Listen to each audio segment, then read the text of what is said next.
This kind of thing is never supposed to happen. At least not in this country, and certainly not in this day and age. Organ donations are supposed to be safe and regulated, and mistakes like this are not normal. At least I hope not.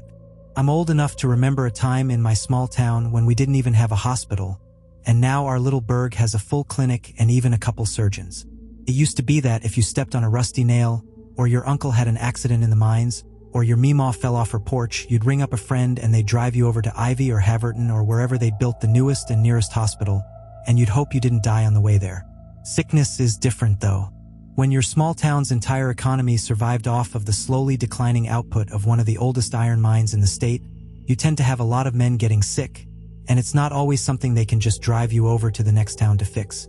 Silicosis, heavy metal poisoning, and lung cancer are our neighbors here. Each their own grim reaper we all expect to come knocking at some point. I was just a kid when I was diagnosed.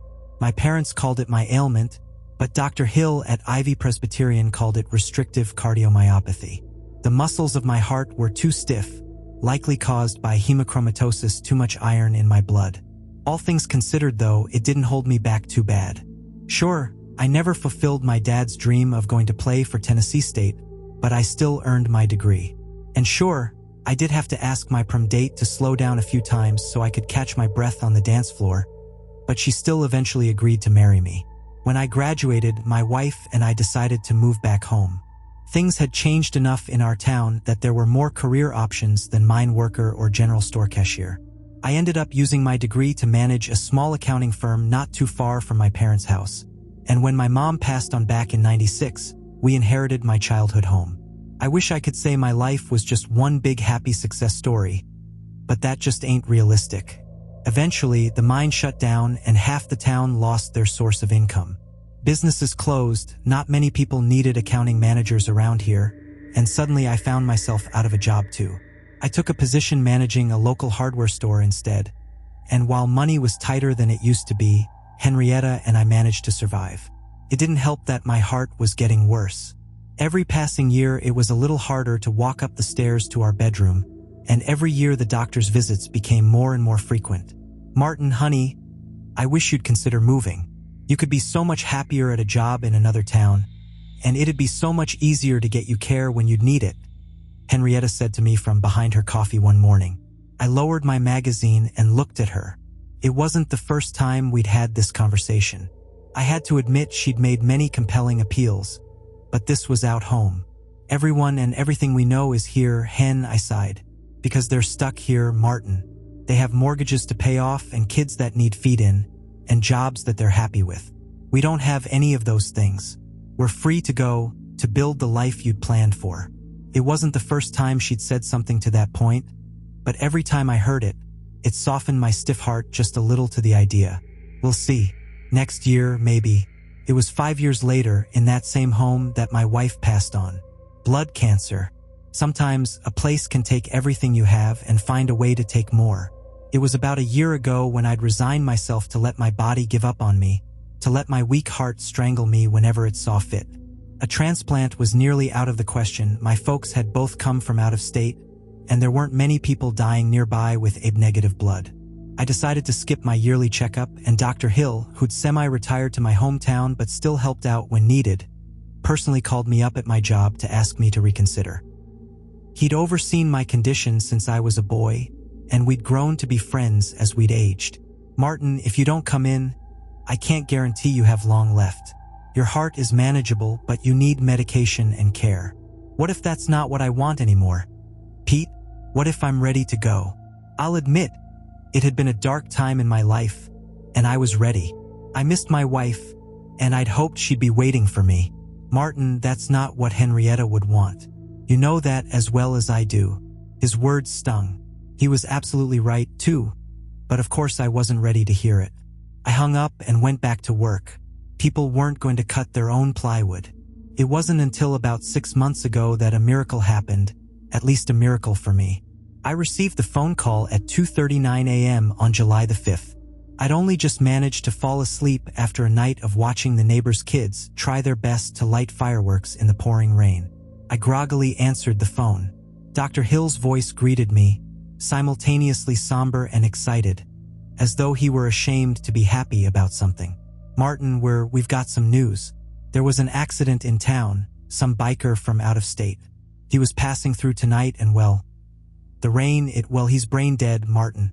But his heart, he'd be a match for you." I had my boots on by the time he said the man was brain dead. The town clinic was small, not quite just a doctor's office anymore, but a far cry from a complete hospital. Still, though, they had a morgue and a surgery room, usually for tonsil removals or appendectomies. Dr. Hill greeted me at the front door and took my umbrella. He explained to me that they couldn't keep the heart viable for long, and there was no way to get a helicopter in through the storm to take us to a more well-equipped facility, so the surgery would have to be tonight, here.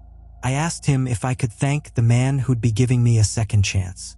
He explained again that the man was brain dead, but it was more a symbolic gesture for me anyways. He took me to the room where the man's empty body laid. He was a muscular man, maybe in his late 50s or so, lanky. Long graying auburn hair hung from his head, partially caked in drying blood. His dark complexion, tanned from years of exposure to the elements, was paling and quickly yellowing seemingly before my very eyes. Breathing tubes and an oxygen mask obscured the man's face, but I could make out long, braided beard. The man was covered in tattoos. Torn and bloodied skin hid detail from me, but the dark and faded markings on his skin wove a tapestry of artwork, none of the symbols or designs recognizable to me. There was only one single tattoo that remained unobscured and undamaged, located squarely on his right forearm. It was striking, a spiraling serpent devouring its own tail. Ouroboros, I think it's called. His body was mangled, broken limbs that at this point weren't worth casting, bleeding wounds that had been haphazardly wrapped just to keep the hospital bed clean. It was saddening to look at. A man still technically alive but given up on, for my sake. His name is Marcus Rayne. Dr. Hill startled me with his interjection. He's from Dallas. I called his emergency contact, apparently his wife or ex-wife or something. She says he left home about 6 months ago, hasn't been himself in a while. Not many people left to miss him anymore. Damn shame, too, he was donated a kidney last year and barely got a chance to try it out. Dr. Hill chuckled until I cut him a disapproving look. He recomposed himself for a moment. He must have been moved by the gesture. Registered himself as an organ donor a week after his operation. Pass it on. That kind of thing. I softly placed my weathered hand over Marcus's for a moment and whispered a silent thank you as Dr. Hill began to prepare for surgery. I woke up the following evening. There was no ICU at the clinic, so Dr. Hill had called up a few colleagues to come and help ensure my post-operation went smoothly. They gradually eased me off of my medications, and within a few days, Dr. Hill was driving me back home. "Now you remember to stop taking your old medication. It'll interfere with the success of the transplant," he chided.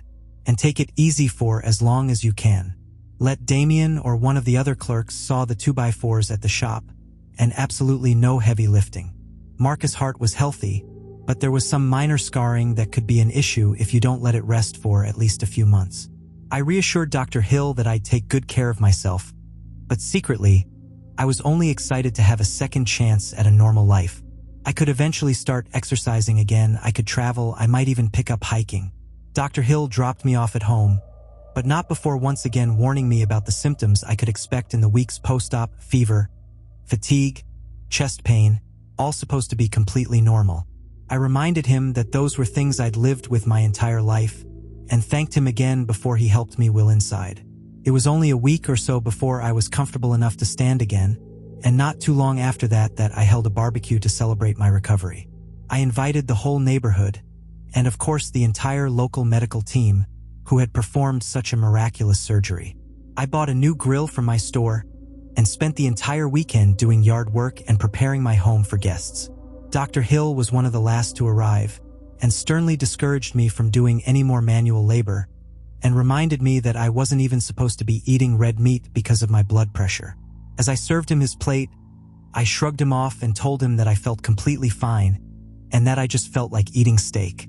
It was about a month post-operation that the complications first began. I had indeed started hiking as I'd planned to, and I had never felt more refreshed until one afternoon.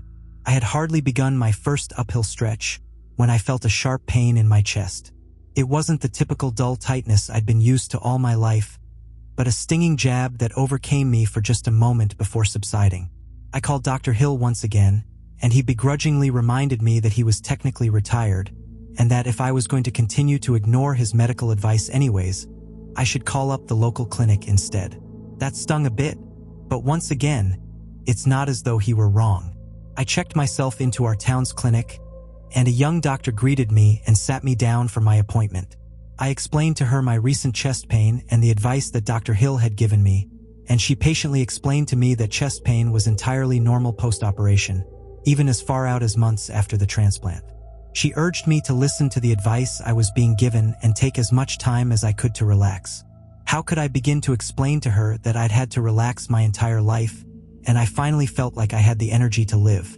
I thanked her, begrudgingly paid my copay for the visit, and set off towards home. It was less than a week before the urge to be more active again finally overcame my will, and I began to hike again. The chest pain returned every few days. Never lasting more than a few seconds or a minute at most, I was completely fine with momentary discomfort. After all, I still had breath in my lungs and energy to spare. This new heart was just settling in, I told myself. After all, it was supplying a whole new body with a lifetime of energy that had been stolen from it. It was 2 months post-operation that the varicose veins appeared.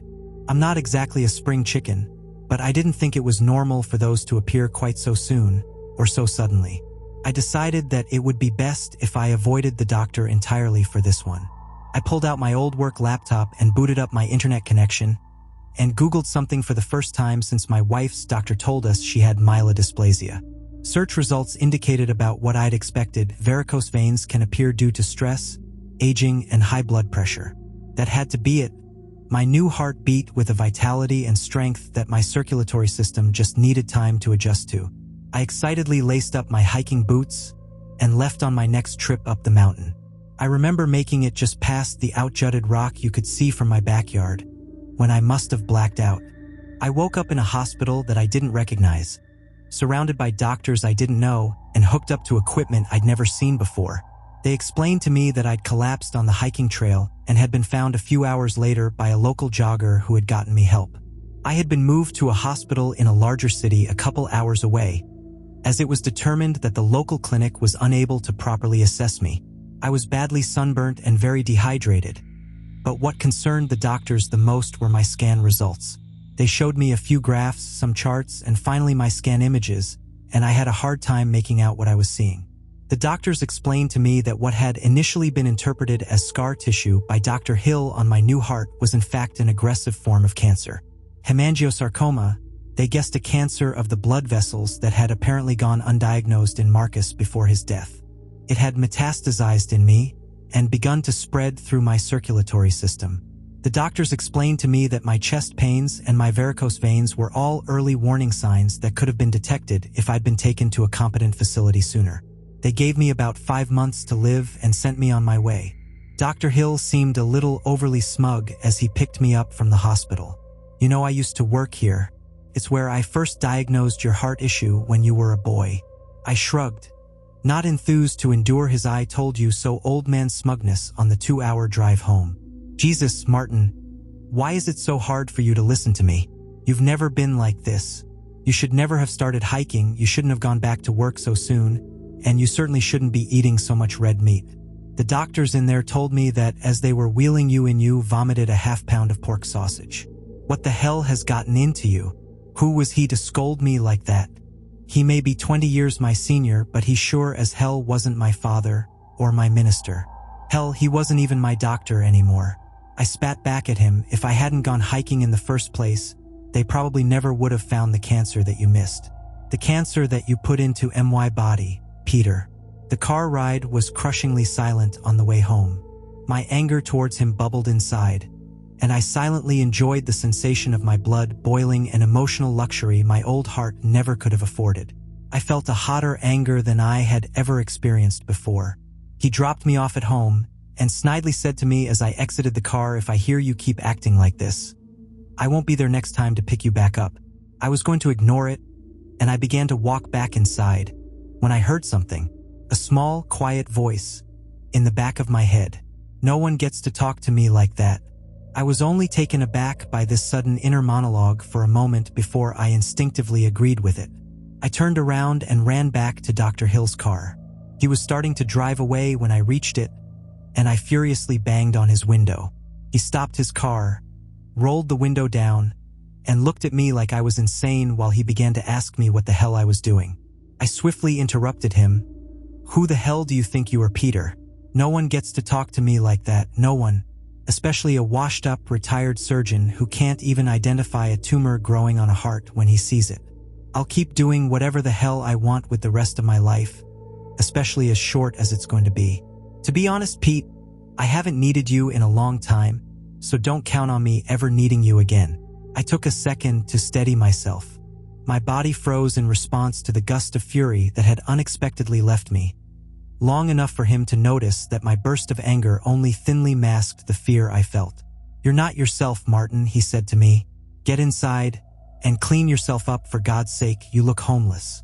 Henrietta would be ashamed if she could see you now." Peter Hill drove off without another word, and it was the last time him and I ever spoke to each other. I stared at my gravel driveway, unable to move since my tirade. I couldn't believe what I'd done in one fell swoop.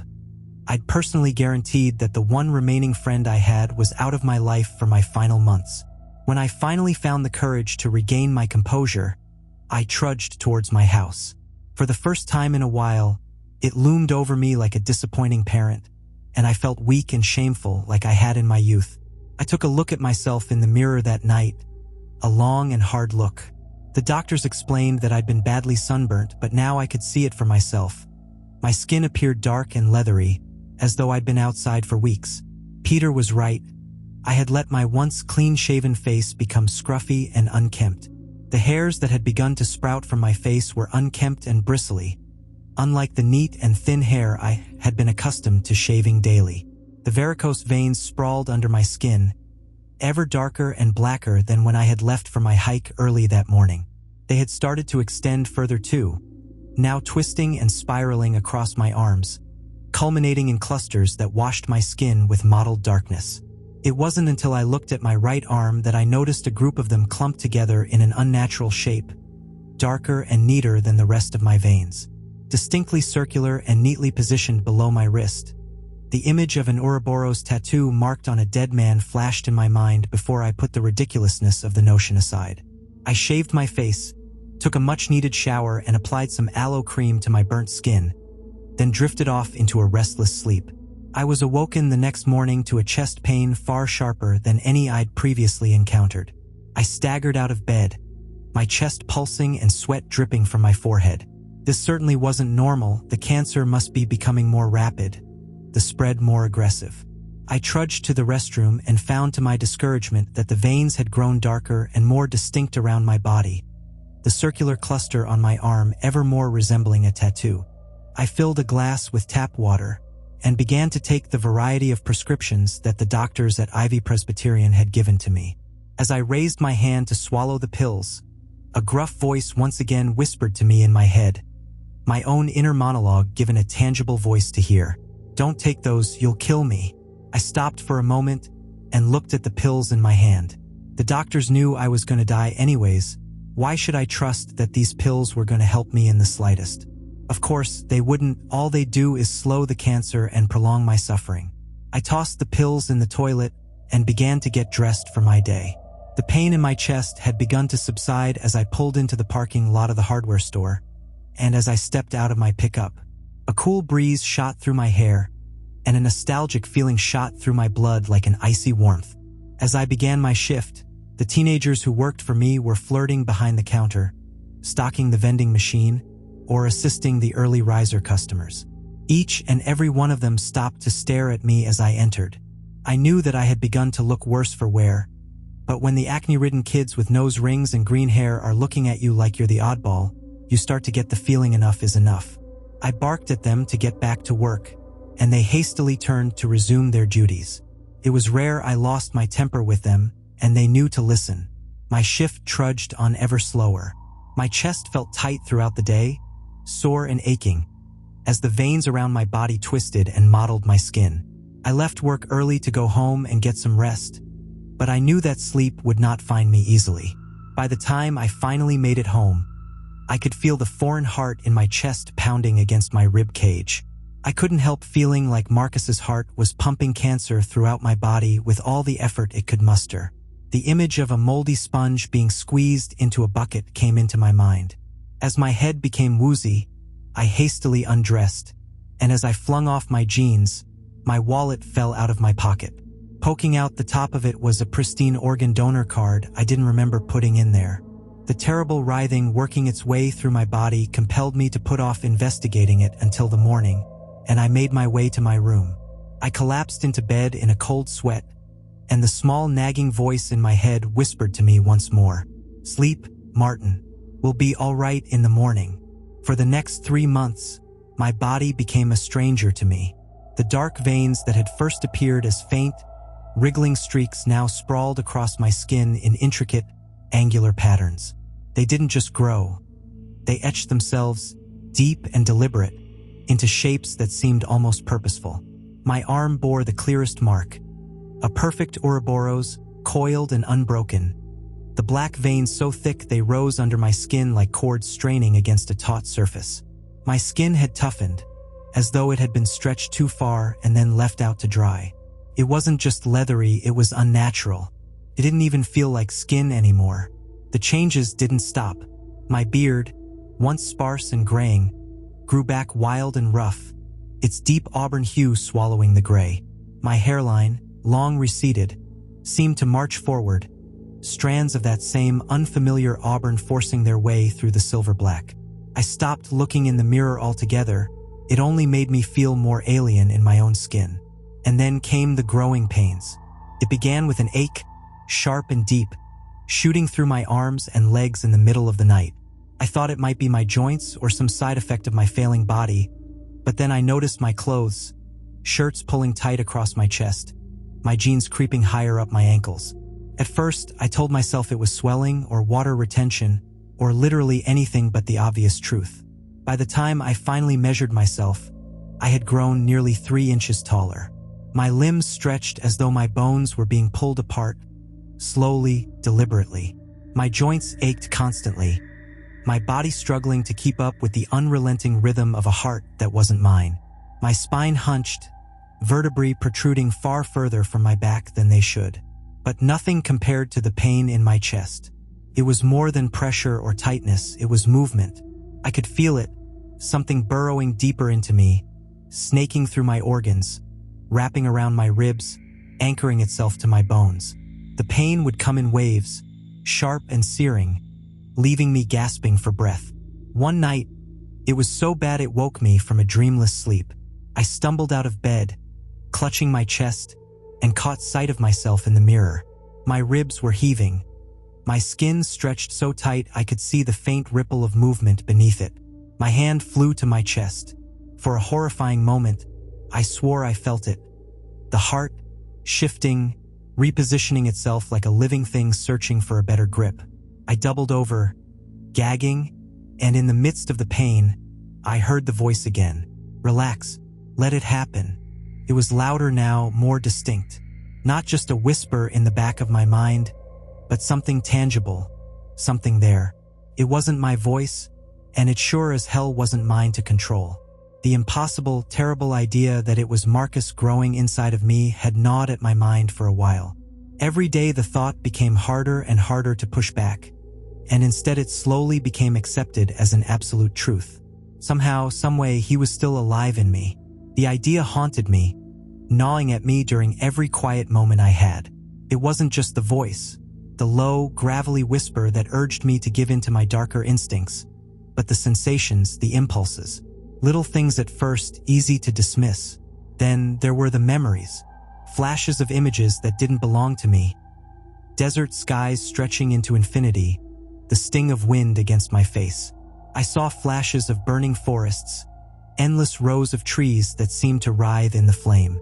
One night, I caught myself humming a tune I didn't recognize, some twangy country dirge that felt as foreign as the veins twisting under my skin. How much of me was still me? How much had been overwritten? I tried to rationalize it. Maybe it was the stress or medication. Maybe it was my own body trying to adapt to the transplant, my brain cobbling together fragments of identity to make sense of the changes. But the more I tried to explain it, the less it made sense. The voice grew louder when I resisted. I'd reach for my pills, and it would hiss at me, sharp and insistent. Don't take those. They'll kill me. Me, not you. It wasn't just the voice either. My body resisted. The pills felt foreign in my hand, their edges sharp against my palm. My throat tightened when I tried to swallow them, as though I were choking on something too large. When I finally forced them down, I felt sick for hours, nauseous and weak, washed with shame as though I'd done something wrong. And yet, when I skipped a dose, my strength returned. My legs felt steady, my pulse strong. I'd look in the mirror and see the changes. Muscles I hadn't ever had, a flush of sickening rosy color in my cheeks. But it wasn't my strength. It wasn't my color. Let it happen. The voice would whisper in those rare moments I let my gaze linger on the mirror. This is who you are now. Was it? Was this who I was? Or was I just becoming someone else? I started avoiding people. The teenagers at the hardware store had begun to look at me differently, their conversations faltering when I entered the room. I caught Mrs. Delaney, my neighbor of 30 years, staring at me through her kitchen window, her face pale and drawn. I hadn't said a word to her, but she flinched when our eyes met. Dr. Hill had noticed it before anyone else had. That last time we spoke, when he drove me home from the hospital, he looked at me with a strange mix of pity and fear. "You're not yourself, Martin," he had said, and he was right. I was losing pieces of myself little by little every day. The way I walked, the way I talked, the way I thought, it was all shifting, tilting toward something I didn't recognize. I wanted to fight it. I wanted to believe I could stop it. But every time I tried, the voice was there, whispering, coaxing, reminding me of the truth I didn't want to face. Whatever was growing inside me wasn't a foreign body. It was part of me. I needed answers. Last month, desperate for anything to make sense, I hired a private investigator to dig into Marcus's life. His online presence was sparse, and the few photos I managed to find of him didn't match the man I'd seen on the hospital bed. Still, I scraped together what I could and sent it off along with a chunk of my savings. 2 weeks later, the investigator sent me a file. Marcus Rayne wasn't a longtime biker. He wasn't a gang member. He wasn't any of the things I'd assumed from his appearance that night at the clinic. He was a quiet man, a pencil pusher at an insurance company. Family man's. He had been in the late stages of kidney failure when a donor miraculously appeared, an AB-negative match. The donor had been found washed up by a nearby river, nearly drowned and brain dead, with an organ donor card in his wallet. The transplant was immediate. Routine, the file said. Unremarkable. But what followed wasn't. The investigator's notes were sparse, but damning. Marcus's wife claimed he started changing after the surgery. Small things at first. New habits, new preferences, a new temper. He began making reckless decisions, abandoning the quiet stability of his life. A minivan traded for a motorcycle. Tattoos that seemed to appear overnight. And then the violence. By the time his wife filed a restraining order, Marcus was unrecognizable. Not just in his actions, but in his appearance. The file included photos of his tattoos. They were detailed, angular, almost artistic in their precision. But upon closer inspection, I was mistaken. They weren't tattoos at all. They were dark, mottled veins that rooted themselves under his skin. And they matched the ones now growing on my own skin, vein by vein, line by line. I stared at the photos for hours, trying to make sense of it, trying to feel something that wasn't dread. There is something growing inside me, and it isn't Marcus. I've stopped fighting it. I don't think I can anymore. My body isn't mine. My reflection isn't mine. Even my thoughts feel foreign. Day by day, I can feel it spreading. My skin stretches to keep up with the changes. My muscles twist to accommodate my growing frame. Beneath my hair, thick and auburn, I feel bony bumps forming, hard and sharp, pushing against my skull. If anyone finds my body, please I do not give consent for my organs to be donated. I keep taking the stupid card out of my wallet, but whenever I leave home, a new one appears in my pocket anyway. Putting this online seems to be the only way to get this warning out as quickly as possible. The devil is growing in me. I know it. I've never been afraid to die. It's always been on the horizon for me, and I know I'll be with my Henrietta. I just hope she still recognizes me.